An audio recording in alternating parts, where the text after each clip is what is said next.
সবার খাওয়া দাওয়া কমপ্লিট। এখন একটু ঘুরি বাইরেটা, বাচ্চা পার্টি এনজয় করছে। একটু গেটের বাইরে যাই, এই গাড়িটাতে আমরা এসেছি, একটু চলো বাইরে যাই দেখি।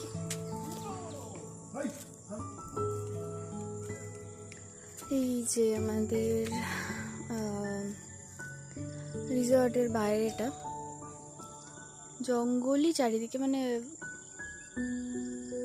বাড়িঘর। ওইদিকে আর একটা মানে রিসর্ট টাইপের আছে, জানি না।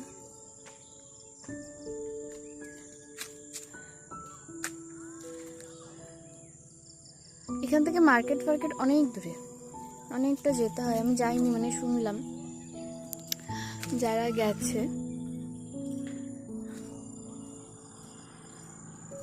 না, ঘরে ঢুকি ভয় লাগে, আই মিন ভেতরে। তা এখন সন্ধ্যাবেলা কিছু প্ল্যান আছে, দেখি যদি বৃষ্টি না নামে তাহলে প্ল্যানগুলো কমপ্লিট হবে।